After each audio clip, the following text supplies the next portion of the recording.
My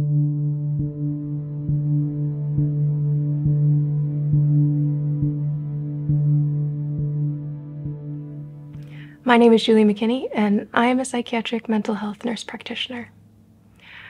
Trust in the Lord with all of your heart.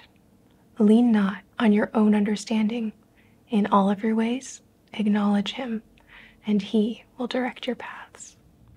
For I know the plans that I have for you, declares the Lord. Plans to prosper you, not to harm you. Plans to give you hope and a future. Jeremiah 29:11. These verses kept going around and around in my heart as I was wondering what I was going to do. I was feeling at an absolute loss.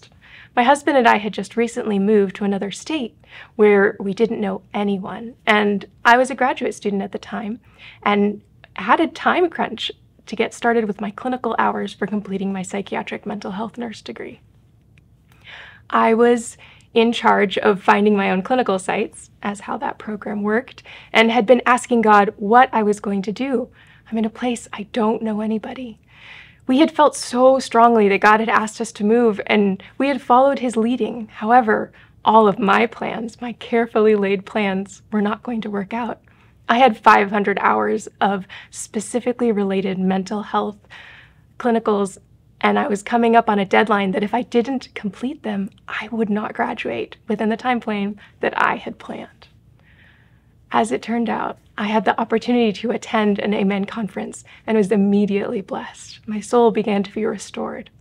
During the meetings, my daughter started playing with another little child her age.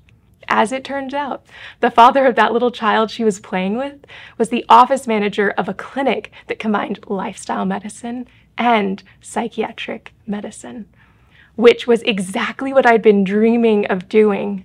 By God's grace, I was able to connect with that practice and get my clinical time completed, and I even got to graduate on time. I received better training than I could have ever hoped for, and actually am now blessed to work for their clinic. My God says to trust him and that I can lean on his wisdom. So today, moment by moment, lean into those two verses that we started with. Take a moment to digest them and make them your own. Trust with him with your whole heart. He has a wonderful plan for you, and he will give you a hope and a future. He will absolutely take care of you, just in time. Today, ask him for those divine appointments and for connection with your fellow man, and he will direct your paths. He promised. You are precious, and you are valuable beyond measure.